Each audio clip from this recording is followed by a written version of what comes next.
The Moza AirCross 2. Is it any good? Let's find out.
What is up YouTube? So this is my review of the Moza AirCross 2.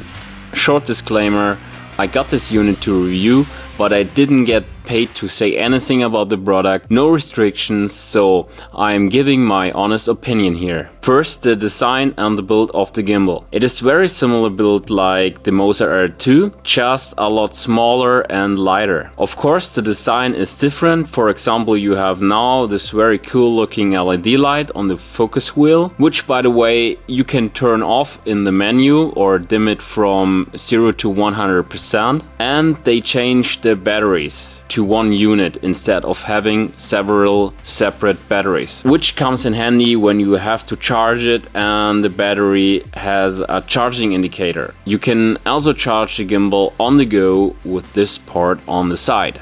Now to the build quality.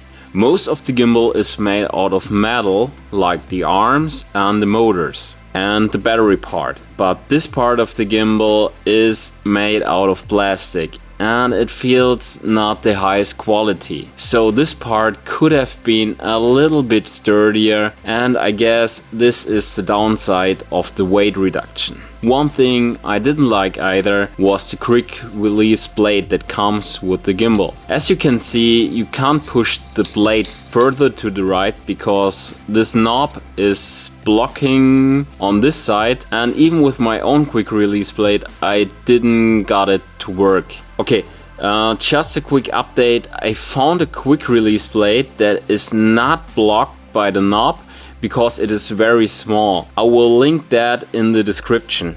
While the balancing of the pan and roll axis are pretty much the same as all the other gimbals on the market, the AirCross 2 got a unique design for the tilt motor, which gives you enough room to even mount heavier lens setups on your gimbal, and the new L bracket also allows for vertical shooting, but that is not my target, so I will skip on that. For balancing the axis, you simply need to adjust this part of the gimbal so the gimbal does not move up or down. Then you turn the gimbal up and adjust the L bracket with this knob by simply pushing the gimbal back and forth until it stays in its position without moving back and forth, and that is pretty much all you need to do to balance the tilt axis.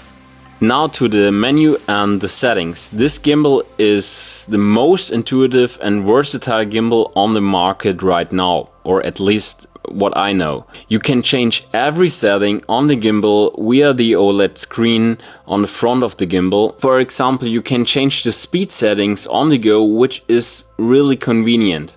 You can also set the motor strength, the deadband and any other option without using the app.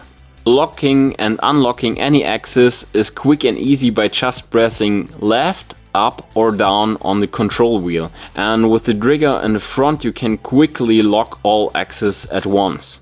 What I really love about the gimbal is the new Inception Mode or 360 roll mode, how you want to call it. You enter the mode by clicking 3 times on the right button and then you can choose if you want to do one full 360 roll, only a 180 roll, or just let the gimbal roll as long as you want.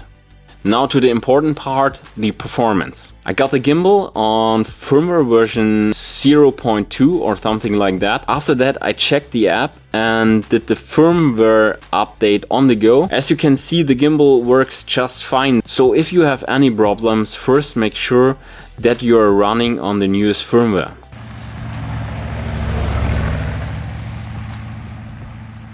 The only thing that I found is when the gimbal is not balanced correctly and when you are in sport mode and turn the speed up to 50 or 60 or even higher, you will get some jitters. For example, sometimes I am on the run and I quickly snap a small shotgun mic on the camera to get better audio, and with the Moza R2 this worked just fine, but I don't recommend to do this on the AirCross 2. But all in all, this gimbal works really well and the footage looks very smooth. Even if you keep in mind that I was walking on very uneven terrain. So my overall thoughts on the gimbal: it is a really good solid working gimbal and right now it is one of the most versatile gimbals on the market in terms of adjusting the shooting modes and changing the settings without any app. I would recommend this gimbal to everyone that is shooting on a smaller DSLM or DSLR type camera, and if you have a bigger camera or you work with really heavy lens combinations, you should maybe have a look at the Moza R2. So this was my review of the Moza AirCross 2. I hope you liked it. Leave me a thumbs up and see you in my next video.